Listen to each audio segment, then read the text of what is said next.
जय हिंद दोस्तों हमने पिछली क्लास में पढ़ा था दोस्तों कि यानी कि 3 डिजिट की जो भी संख्या होती है तो उनको हमने क्यूब फाइंड कर लिया था, किस प्रकार से हम डायरेक्टली क्यूब फाइंड कर सकते हैं दोस्तों। तो उनके बारे में वार्तालाप कर ली थी दोस्तों। आज हम उससे नेक्स्ट हम वार्तालाप करेंगे कि यानी कि सभी संख्याएं जो भी संख्या होगी दोस्तों तो उसका हम क्यूब रूट किस प्रकार से फाइंड करते हैं, तो उसके बारे में वार्तालाप करेंगे।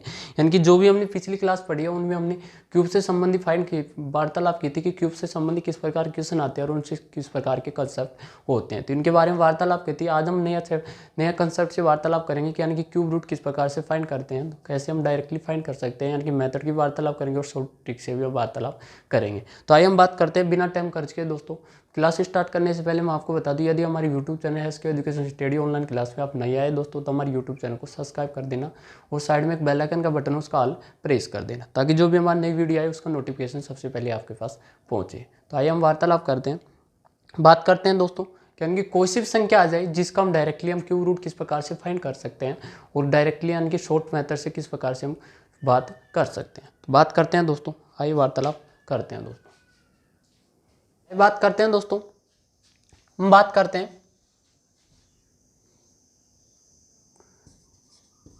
Cube root of perfect cube, यानी कि पूर्ण घन संख्या होगा घनमूल। पूर्ण संख्या होगा घनमूल किस प्रकार से हम फाइंड करते हैं तो उसके बारे में वार्तालाप करते हैं। तो आइए बात करते हैं किस प्रकार से हम डायरेक्टली सोल्व कर सकते हैं दोस्तों। तो बात करते हैं यानी कि कोई सी भी संख्या आ जाए तो उसको हम डायरेक्टली फाइंड कर सकते हैं, घनमूल डायरेक्टली हम फाइंड कर सकते हैं। तो उसके बारे में वार्तालाप करेंगे दोस्तों कि यानी मैंने आपको बताया कि यानी कि जो भी हमने पिछली क्लास पढ़ा दी दोस्तों तो उसमें यानी कि बेसिक कंसेप्ट आपको यदि आगे अच्छी तरीके से आगे तो आप डायरेक्टली कोई सा भी घनमूल के संबंधित कोई सा क्वेश्चन आ जाए तो उसको हम डायरेक्टली सोल्व कर सकते हैं दोस्तों। यानी कि बेसिक क्लास से हमने हाई लेवल तक के सभी प्रकार के हमने कंसेप्ट पढ़ लिए दोस्तों और उससे संबंधित क्वेश्चन होते हैं तो क्वेश्चन में हम नेक्स्ट क्लास में हम क्वेश्चन से संबंधित सभी प्रकार के हम क्वेश्चन भी जान लेंगे दोस्तों। आइए बात करते हैं किस प्रकार से हम डायरेक्टली सोल्व कर सकते हैं। आपके सामने एक संख्या ले रहा हूं दोस्तों, मैं एक घन संख्या ले रहा हूं दोस्तों, मैंने ले लिया आपके सामने एक घन संख्या है। एक मिनट दोस्तों,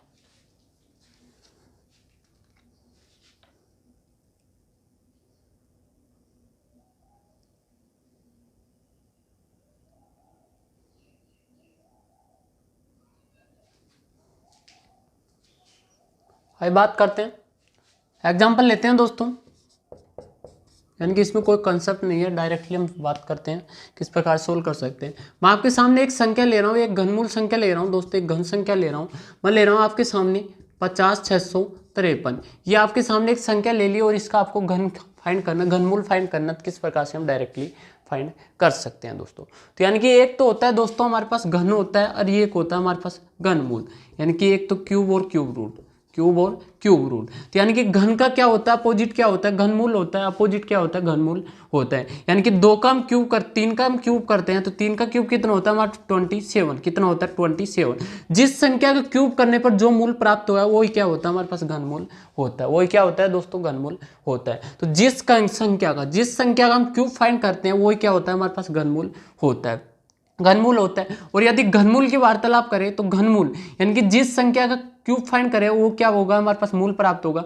और जिस संख्या को हम डायरेक्टली घन में प्राप्त करने के लिए वो करते हैं दोस्तों क्यूब रूट करते हैं, वो क्या होता है हमारे पास घन होता है। जो प्राप्त होता है आंसर में प्राप्त होता है वो क्या होता है हमारे पास घन होता है। तो यानी कि हमने वार्तालाप कर ली दोस्तों कि घन किसे कहते हैं, यानी कि किसी भी संख्या जो अपने आप में, ऐसी संख्या जो अपने आप में 3 बार मल्टीप्लाई हो या उसकी घात क्या हो 3 हो, तो घात 3 हो तो वो क्या होती है क्यूब संख्या कहलाती है, या फिर क्यूब संख्या कहलाती है। या फिर घनमूल करने पर क्यूब संख्या का क्यूब रूट क्या होता है दोस्तों, यानी कि क्यूब संख्या को जो भी आंसर प्राप्त होता है, जो भी आंसर प्राप्त होते हैं यानी कि क्यूब संख्या को 3 बार मल्टीप्लाई करने पर, यानी कि ऐसी संख्या को 3 बार मल्टीप्लाई करने पर जो आंसर प्राप्त होता है वो क्या होता है घनमूल होता है। क्या होता है दोस्तों घनमूल होता है। यानी कि घन को घनमूल में रिपीट कर सकते हैं दोस्तों, घनमूल को घन में मूल में प्राप्त करते हैं और घनमूल को क्या करते हैं घन में प्राप्त कर सकते हैं दोस्तों। तो इस प्रकार से हम फाइंड कर सकते हैं। आइए इस मेथड से हम समझते हैं किस प्रकार से हम सोल्व कर सकते हैं।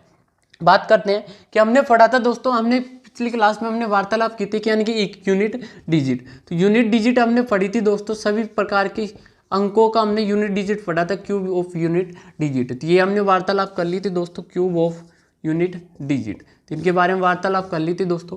आइए इसकी वार्तालाप करते हैं कैसे हम सोल्व कर सकते हैं। तो हमने बात की कि यानी कि ऐसी संख्या जिसका इकाई अंक यदि 3 हो और उसका घन करे दोस्तों, तो उसका घनमूल किस में आएगा दोस्तों, हमारे पास किस में आएगा 7, यानी कि उसका यूनिट डिजिट क्या आएगा 7 आएगा। तो घनमूल का यूनिट डिजिट कितना आएगा 7 आएगा। उसी प्रकार यदि यदि ऐसी संख्या जिसका यूनिट डिजिट 7 हो और उसका यानी कि घनमूल करने पर क्या प्राप्त होगा दोस्तों, हमारे पास 3 प्राप्त होगा। यूनिट डिजिट कितना होगा 3 प्राप्त होगा। यानी कि ये एक दूसरे क्या होते हैं, अपोजिट होते हैं। तो एक दूसरे का अपोजिट होते हैं, तो इनके बारे में हमने वार्तालाप कर ली पहले भी। तो इसको हम कैसे लिख सकते हैं दोस्तों, तो यहाँ पर यानी कि जो भी संख्या होगी तो उसका पहला अंक तो क्या होगा हमारे पास 7 होगा। क्या होगा दोस्तों, पहला अंक तो क्या होगा 7 होगा।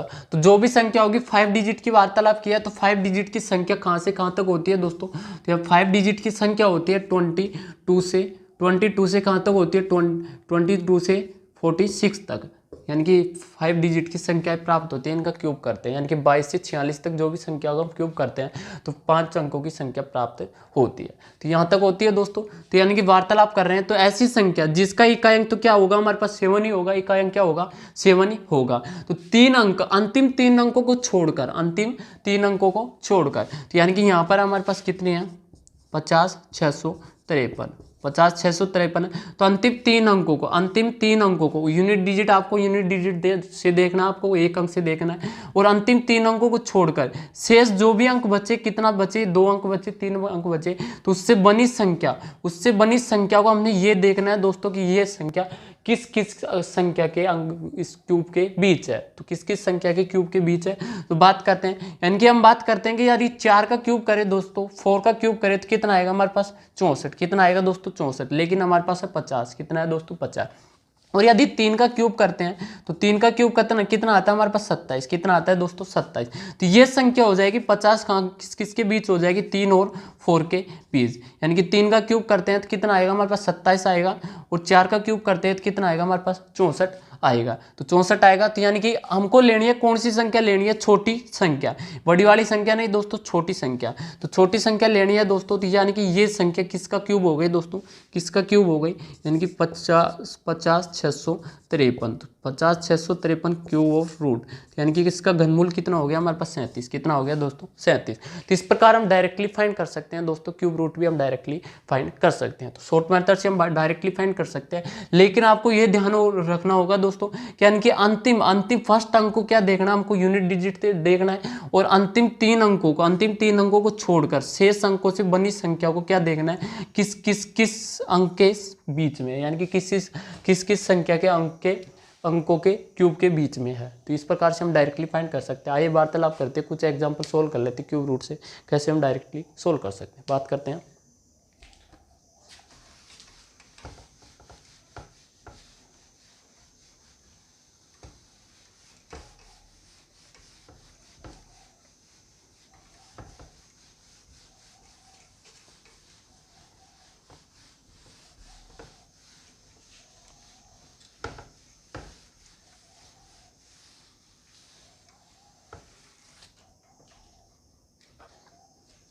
बात करते हैं दोस्तों, मैं आपके सामने एक एग्जांपल ले रहा हूं दोस्तों।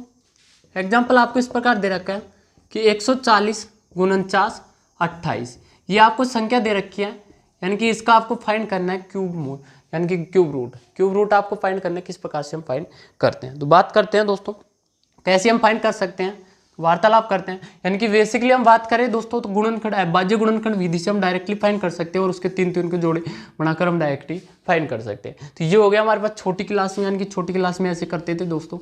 अब बात करते हैं हम लेवल की, किस प्रकार से शॉर्ट ट्रिक से हम बात करते हैं कैसे सोल्व कर सकते हैं। तो हमने वार्तालाप की कि यानी कि आपको देखना है यूनिट डिजिट, तो यूनिट डिजिट से आपको देखना है, तो यहाँ पर 8 है दोस्तों हमारे पास, यहाँ पर 8 है, तो यानी कि यूनिट डिजिट, यदि यूनिट डिजिट का यानी कि इस संख्या का क्यूब का अंतिम अंक क्या है 8 है दोस्तों। तो यानी कि उस संख्या जो भी संख्या होगी दोस्तों, तो उसका अंतिम अंक क्या होगा दोस्तों, क्या होगा अंतिम अंक क्या होगा 2 होगा, क्या होगा दोस्तों 2 होगा। तो ये हमने वार्तालाप के लिए कि एक दूसरे के विपरीत होते हैं। यदि इसका यूनिट डिजिट यानी जो भी संख्या हो उसका यूनिट डिजिट 8 है, उसका घनमूल करने पर यूनिट डिजिट 1 है दोस्तों, तो उसका घन संख्या का यूनिट डिजिट कितना आएगा दोस्तों वो 2 आएगा। तो ऐसे हमने वार्तालाप कर ली थी। फिर क्या करना है, अंतिम 2 अंकों को क्या करना है आपको, वो 3 अंकों को क्या करना है, छोड़ना है। तो 3 अंकों को छोड़ना है और शेष अंकों से बनी संख्या को क्या देखना आपको, किस किस के बीच में। तो बात करते हैं किस किस के बीच में। आपके सामने दे रखा है 1404, कितना दे रखा है 1404। तो वार्तालाप करते हैं कैसे हम सोल्व कर सकते हैं। तो बात करते हैं यानी कि 10 के क्यूब की वार्तालाप करें तो 10 का क्यूब कितना होता है हमारे पास, कितना होता है 1000। कितना होता है दोस्तों 1000। यानी कि ऐसी संख्या जिसका अंतिम अंक 0 हो तो उसके 0 कितने हो जाते हैं, 3 गुना हो जाते हैं। तो यानी कि 1000 आ गया दोस्तों। तो ये तो स्पष्ट है कि यानी कि 10 से क्या होगी, बड़ी संख्या होगी।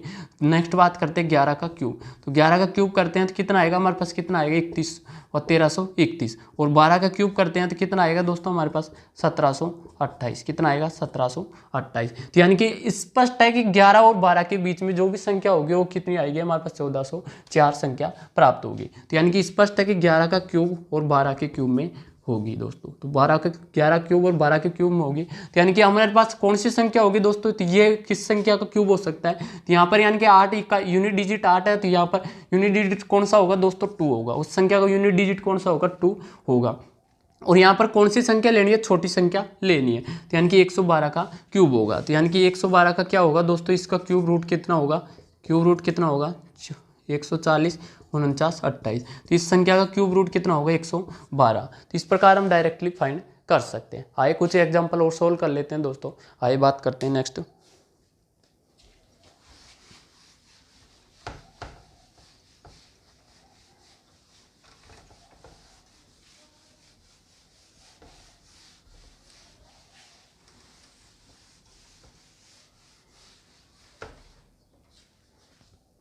आइए बात करते हैं दोस्तों। मैं आपके सामने एक एग्जांपल ले रहा हूं दोस्तों। एग्जांपल आपको दे रखा है 1728। और सेकंड एग्जांपल ले लेते हैं दोस्तों। एक और एग्जांपल ले लेते हैं। एग्जांपल ले लिया आपके सामने, मैंने ले लिया दोस्तों 91 और 911 25। 911 25 हो सकता है कि दोस्तों ये 911 25 नहीं, ये मत लो दोस्तों, आप ले लो 4096। ये ले लो 4096। तो बात करते हैं फर्स्ट एग्जांपल की, बात करते हैं कि इसका आपको फाइंड करना है घनमूल। इसका फाइंड करना है आपको घनमूल। तो कैसे हम फाइंड कर सकते हैं, तो बात करते हैं यानी कि अंतिम अंक क्या देखना आपको, यूनिट डिजिट से। तो यूनिट डिजिट से देखना है। तो यानी कि इसका यदि 8 है दोस्तों, तो 8 यानी कि घनमूल संख्या का, घन संख्या का 8 है दोस्तों, यूनिट डिजिट 8 है। तो घनमूल संख्या का यूनिट डिजिट कितना होगा, 2 होगा। कितना होगा दोस्तों, 2 होगा। तो ये तो हमने वार्तालाप कर ली। फिर क्या करना, अंतिम 3 अंक छोड़ने हैं। तो अंतिम 3 अंक छोड़ेंगे तो यहाँ पर क्या बच गया हमारे पास 1। और 1 यानी कि किस किस के बीच में हो सकता है दोस्तों, 0 और किस किस के बीच में हो सकता है, 0 का क्यूब और 1 का क्यूब, इनके बीच में हो सकता है। इनके बीच में नहीं दोस्तों, 1 में होगा। तो यानी कि ऐसी कौन सी संख्या हो सकती है दोस्तों, तो ये हो सकती है हमारे पास 12। तो यानी कि 1728। तो 1728 का घनमूल क्या होगा दोस्तों हमारे पास, क्यूब रूट क्या हो जाएगा 12। कितना हो जाएगा दोस्तों 12। ये आंसर आ गया। तो इस प्रकार हम डायरेक्टली फाइंड कर सकते हैं। आइए इसकी वार्तालाप करते हैं। तो इसमें क्या दे रखा है आपको 6 है। तो 6 दे रखा है यानी कि आपको क्यूब घनमूल संख्या का यानी कि यूनिट डिजिट कितना हमारे पास, घन संख्या का यूनिट डिजिट कितना है 6। तो 6 है दोस्तों। तो यानी कि घनमूल संख्या का यूनिट डिजिट कितना आएगा हमारे पास, 6 ही आएगा। क्या आएगा दोस्तों, 6 ही आएगा। केवल एक संख्या दोस्तों, केवल 4 ऐसी संख्या है जो हमारे पास 7 7 2 3 और 8, ये 4 ऐसी संख्या है जिनका घनमूल करने पर एक दूसरे के विपरीत आती है, जिनका घन और घनमूल का यूनिट डिजिट एक दूसरे के विपरीत आता है। और बात करते हैं तो यानी कि यहाँ पर हमने यूनिट डिजिट की वार्तालाप कर ली। शेष 3 अंकों को हम छोड़ते हैं तो हमारे पास है 4। तो 4 यानी कि किस किस के बीच में, 1 का क्यूब है दोस्तों, 1 का क्यूब है और 2 का क्यूब। कितना होता है, 2 का क्यूब 8 होता है। कितना होता है 8। और 1 का क्यूब कितना होता है, 1 ही होता है। तो 1 और 2 के बीच में है। तो कौन सी संख्या लेनी है, छोटी वाली संख्या। तो छोटी वाली संख्या लेनी है तो यहाँ पर आ जाएगा 6 और छोटी वाली संख्या 16। तो यानी कि 116 किसका क्यूब घनमूल है दोस्तों, ये वह 4096 किसका घनमूल है दोस्तों, 16 का। किसका है दोस्तों, 16 का। तो इस प्रकार हम डायरेक्टली फाइंड कर सकते हैं। कोई सी संख्या आ जाए तो उसको हम डायरेक्टली फाइंड कर सकते हैं। आइए एक और एग्जांपल लेते हैं दोस्तों। ये इस बार ले लिया मैंने आपके सामने 729 को आपको देखना है क्यों घनमूल यानी कि किस संख्या का घनमूल है, तो ये फाइंड करना है। तो बात करते हैं कैसे हम फाइंड कर सकते हैं घनमूल संख्या। तो घनमूल संख्या यानी कि आपको दे रखा, घन दे रखा है किस संख्या का घन दे रखा है, आपको घनमूल संख्या फाइंड करनी, कैसे फाइंड कर सकते हैं, तो अंतिम यूनिट डिजिट आपको देखना है। तो यूनिट डिजिट यदि 9 है तो यानी कि इसका घनमूल क्या का यूनिट डिजिट 9 है तो घन संख्या का यूनिट डिजिट कितना आएगा हमारे पास, 9 ही आएगा। कितना आएगा दोस्तों, 9 ही आएगा। कि क्यों आएगा दोस्तों, ये हमने वार्तालाप की थी कि यानी कि 729 होता है 9 का क्यूब, तो 9 का क्यूब यानी कि इसका यूनिट डिजिट 9 है तो यूनिट डिजिट इसका भी कितना आ गया, 9 भी आएगा। फिर क्या करना, अंतिम 3 अंक छोड़ने हैं, तो अंतिम 3 अंक छोड़ेंगे दोस्तों। तो यहाँ पर हमने 0 मान लिया, मान सकते हैं हम बाएं और 0 मान सकते हैं किसी भी संख्या के, तो यानी कि क्या आएगा हमारे पास, 0 ही आएगा। क्या आएगा दोस्तों, 0 ही आएगा। तो यानी कि 729 किस संख्या का क्यूब है दोस्तों, किस संख्या का है, 9 का। तो इस प्रकार हम डायरेक्टली फाइंड कर सकते हैं, कोई सा भी क्वेश्चन आ जाए तो उसको हम डायरेक्टली फाइंड कर सकते हैं दोस्तों। आइए बात करते हैं, कुछ एग्जाम्पल और सोल्व कर लेते हैं, आइए वार्तालाप करते हैं। तो बात करते हैं नेक्स्ट।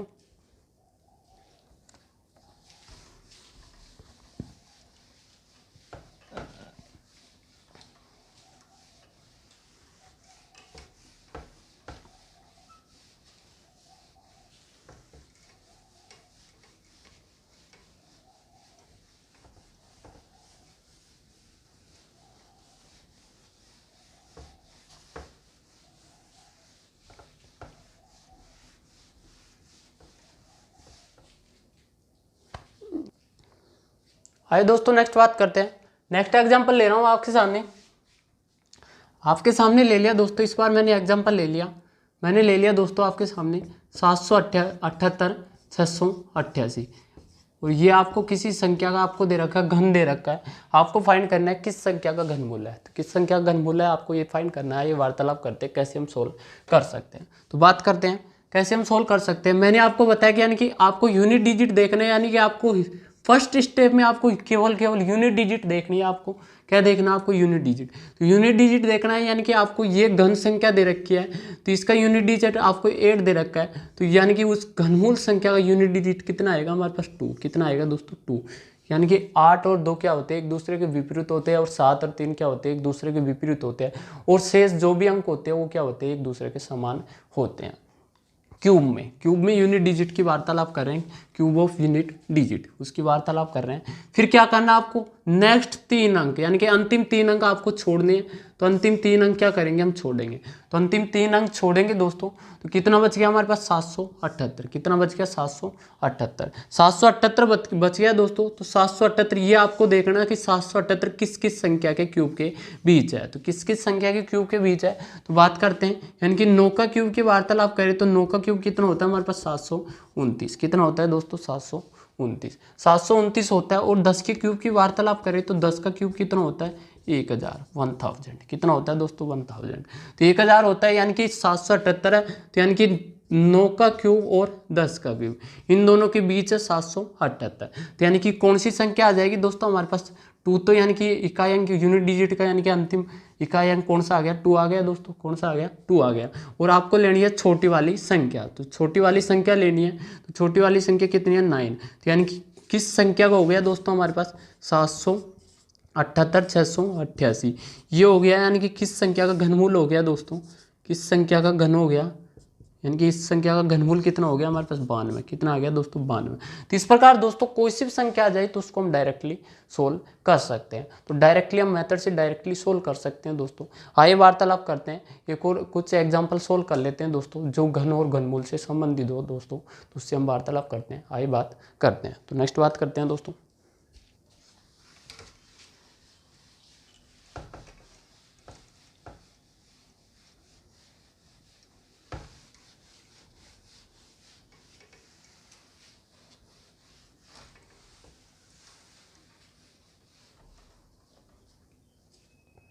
आइए दोस्तों नेक्स्ट बात करते हैं कि आपको एक क्वेश्चन दे रखा है दोस्तों,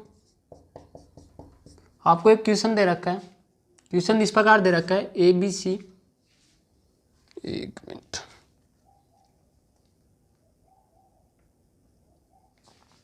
बात करते हैं दोस्तों कि आपको एक क्वेश्चन दे रखा है, आपको दे रखा है ABC और D और 25, यानी कि ये 6 अंक की कोई संख्या है दोस्तों। तो 6 अंक की कोई घनमूल संख्या है दोस्तों, तो इसका यानी कि घन संख्या है, तो इसका आपको घनमूल फाइंड करना है। तो कैसे आप फाइंड करते हैं, तो फाइंड करना है, यानी कि घनमूल संख्या दे रखी है आपको, किस प्रकार से हम डायरेक्टली फाइंड कर सकते हैं। तो बात करते हैं कैसे हम सोल्व कर सकते हैं। तो ऐसे क्वेश्चन हमने पिछली क्लास में भी हमने वार्तालाप कर ली दोस्तों। आइए बात करते हैं किस प्रकार से हम सोल्व कर सकते हैं। तो बात करते हैं, यानी कि आपको यानी कि घन संख्या दे रखी है, आपको कितने दे रखे हैं, ABCD और 25 यह दे रखी है। तो यानी कि इसका इकाई अंक आपको दे रखा है 5, कितना दे रखा है 5। तो यानी कि वो जो भी संख्या होगी उसका इकाई अंक कितना हो सकता है दोस्तों, 5। कितना हो सकता है, 5 ही होगा। कितना होगा, 5। यानी कि हमने वार्तालाप के लिए कि 5 का 5 ही होगा दोस्तों। यानी कि इसका क्यूब करेंगे तो यूनिट डिजिट कितना आएगा, 5 ही आएगा, और इसका क्यूब रूट कर निकालेंगे जब भी 5 ही आएगा। तो यानी कि कितना आएगा हमारे पास 5। तो ये तो स्पष्ट है कि यानी कि उसका क्या होगा हमारे पास, क्या होगा, 5 ही होगा। और यहाँ पर हमारे पास है 6 अंक की संख्या है। तो 6 अंक की संख्या कहाँ से कहाँ तक होती है दोस्तों, 6 अंक की संख्या होती है हमारे पास 70, कितना होता है 47 से 99 तक, यानी कि 47 से 99 तक ये क्यूब होता है दोस्तों। यार 6 अंक की संख्या प्राप्त होती है। तो ये तो स्पष्ट हो गया कि यानी कि 2 अंकों की संख्या होगी। तो यानी कि ये मान लिया अंतिम, यानी कि सेकंड अंक मान लिया हमने x और इसका क्यूब, यानी कि ये संख्या कोई सी भी संख्या है दोस्तों, तो वो संख्या हमने मान ली x5। कितनी मान ली, x5। इसका हम क्यूब करेंगे तो यानी कि इसको हम लिख सकते हैं, कितना लिख सकते हैं, 10x + 5 ये लिख सकते हैं दोस्तों। और इसका हम क्यूब, यानी कि ये फाइंड कर सकते हैं। हमने वार्तालाप कर ली कि आपको फाइंड करना है डायरेक्टली, यानी कि AB का स्क्वायर ये फाइंड करना है। तो यहाँ से हम फाइंड कर सकते हैं। A कितना हमारे पास 10x, B कितना हमको 5 का स्क्वायर करेंगे तो कितना आएगा 25, और 25 75, कितना आ जाएगा हमारे पास 750x, ये आ जाएगा 750x आ जाएगा। B का क्यूब करेंगे तो कितना आएगा हमारे पास, कितना आएगा, B का क्यूब करेंगे तो कितना आएगा दोस्तों, हमारे पास 5 है तो 5 का क्यूब करेंगे तो कितना आएगा 125, कितना आ जाएगा 125। आपको डायरेक्टली फाइंड करना है। किस प्रकार से हम डायरेक्टली फाइंड कर सकते हैं, तो यानी कि ये तो हो गया हमारे पास फर्स्ट अंक, तो क्या हो गया 0, क्या हो गया 0। सेकेंड हम पता नहीं है कौन सा आएगा, क्योंकि फर्स्ट अंक x से हम कोई सी वैल्यू आएगा x की, तो x को हम 0 से मल्टीप्लाई करेंगे तो 0 ही आने वाला है। तो यानी कि फर्स्ट अंक तो 0 आ गया। फिर इसको यानी कि कोई सी भी संख्या आएगी उसको 5 से मल्टीप्लाई करना है। फिर नेक्स्ट यानी कि आपको लेना है 25, 125 है, लेकिन आपको 2 अंक दे रखे हैं। तो यानी कि उनको जोड़ेंगे, संख्या को जोड़ेंगे तो क्या आएगा हमारे पास ABCD और 25। और नेक्स्ट दो स्टेप क्या आएगी हमारे पास 0 0 आएगी। तो यानी कि ऐसी संख्या आएगी यहाँ पर जिसको जोड़ने पर, जिसको दो में जोड़ने पर क्या आना चाहिए हमारे पास 2 ही आना चाहिए। तो कौन सी हो सकती है दोस्तों हमारे पास 0, कौन सी हो सकती है 0। और 0 यहाँ पर कैसे प्राप्त हो सकता है दोस्तों, तो x की वैल्यू हमारे पास हो सकती है दोस्तों, कौन कौन सी हो सकती है हमारे पास, तो यानी कि 750 ये दे रखा आपको 750 x। तो x की वैल्यू हम रख सकते हैं दोस्तों, 2 भी रख सकते हैं, यानी कि 5 दूनी 10 ये भी हो सकता है। फिर रख सकते हैं हम 4 भी रख सकते हैं, 4 पंजो 20। फिर रख सकते हैं 6 पंजो 30। फिर रख सकते हैं हम 8 ये भी रख सकते हैं। तो यानी कि ऐसी संख्या हो सकती है दोस्तों। तो 5 का यानी कि ऐसी संख्या हो गई हमारे पास 5। x की वैल्यू हम क्या रख सकते हैं 2, तो 2 रखेंगे तो 2 का क्यूब करेंगे तो कितना आ सकता है दोस्तों हमारे पास, कितने अंक की संख्या होगी, कितने अंक की होगी दोस्तों, इधर देख लो, इधर देख लो, इसको इधर देख लो। यानी कि हमारे पास है 25 का क्यूब करेंगे तो कितने अंक की संख्या प्राप्त होगी। तो यानी कि हमने वार्तालाप की थी कि यानी कि कहाँ से कहाँ तक दोस्तों, ये हमने वार्तालाप की थी 22 से 46 तक। 22 से 46 तक कितने अंक की संख्या प्राप्त होती है, 5 डिजिट की, 5 डिजिट नंबर। तो 5 डिजिट की संख्या प्राप्त होती है, लेकिन हमको चाहिए 6 डिजिट की। तो ये संख्या यानी कि ये नहीं हो सकती। नेक्स्ट 4 लेते हैं दोस्तों, तो 4 यानी कि 45 क्यूब होगा। तो ये भी संख्या नहीं हो सकती, क्योंकि 22 से 46 तक 5 डिजिट की संख्या होती है, ये भी आंसर नहीं हो सकता। नेक्स्ट हम लेते हैं 6, यानी कि 65 ले सकते हैं, 65 ले सकते हैं। यानी कि हमने 6 डिजिट की संख्या कहाँ से होती है दोस्तों, 6 डिजिट की संख्या होती है 47 से 99 तक। तो ये हो सकता है हमारे पास आंसर। और नेक्स्ट आपको दे रखा है 8, तो 8 यानी कि 85 के क्यूब करेंगे तो ये भी हमारे पास कौन सी आएगी 6 डिजिट की। तो यानी कि हमारे पास आंसर हो सकते हैं दोस्तों, कौन कौन से हो सकते हैं हमारे पास हो सकते हैं 65 हो सकता है और 85 हो सकता है। यानी कि इन दोनों में से कोई सा एक होगा, कोई सा भी एक होगा। तो इस प्रकार से हम डायरेक्टली फाइंड कर सकते हैं दोस्तों। तो यानी कि ये हो गया दोस्तों हमारा क्वेश्चन। तो ऐसे कोई से क्वेश्चन आ जाए जो क्यूब से क्यूब और क्यूब रूट से संबंधित हो दोस्तों, तो उसको हम डायरेक्टली फाइंड कर सकते हैं। तो डायरेक्टली हम मेथड से डायरेक्टली फाइंड कर सकते हो, शॉर्ट ट्रिक से भी हम वार्तालाप कर सकते हैं। तो ये हो गया दोस्तों हमारा क्वेश्चन। तो ये आज की क्लास में दोस्तों इतना ही। फिर नेक्स्ट हम वार्तालाप करेंगे कि यानी कि क्यूब और क्यूब रूट से किस प्रकार से क्वेश्चन आते हैं और उनको डायरेक्टली हम किस प्रकार से सोल्व कर सकते हैं। तो उसकी हम वार्तालाप करेंगे दोस्तों उसकी हम बहुत इजीली तरीके से हम वार्तालाप करेंगे। और हमने क्यूब और क्यूब रूट के सभी बेसिक कंसेप्ट हमने पढ़ लिए, और बेसिक्स यानी कि जो भी क्वेश्चन एग्जाम में आते हैं तो क्वेश्चन भी इन बेसिक कंसेप्टों से आप, यदि आप इजीली तरीके से, आपको अच्छी तरीके से आ गए तो आप डायरेक्टली सोल्व कर सकते हैं दोस्तों। तो यानी कि क्यूब और क्यूब रूट का चैप्टर दोस्तों हमने लगभग कंप्लीट कर लिया, और इसकी जो भी एक्सरसाइज होगी वो नेक्स्ट क्लास में हम डायरेक्टली सोल्व कर लेंगे दोस्तों। फिर हम नेक्स्ट चैप्टर स्टार्ट करेंगे स्क्वायर और स्क्वायर रूट कैसे हम फाइंड करते हैं, तो उनके बारे में हम वार्तालाप करेंगे, यानी कि इजीली तरीके से हम सोल्व करेंगे दोस्तों। तो तब तक के लिए दोस्तों हमारे YouTube channel SK education study online class में दोस्तों आप बने रहना। और यदि हमारे यूट्यूब चैनल पर आप नहीं आए दोस्तों तो हमारे यूट्यूब चैनल को सब्सक्राइब कर देना, साइड में एक बेल आइकन का बटन उसको ऑल प्रेस कर देना, ताकि जो भी हमारी नई वीडियो है उसका नोटिफिकेशन सबसे पहले आपके पास पहुँचे। तो तब तक के लिए दोस्तों जय हिंद जय भारत दोस्तों, और साथ में लाइक तो करना ही है दोस्तों। तो तब तक के लिए दोस्तों गुड बाय दोस्तों।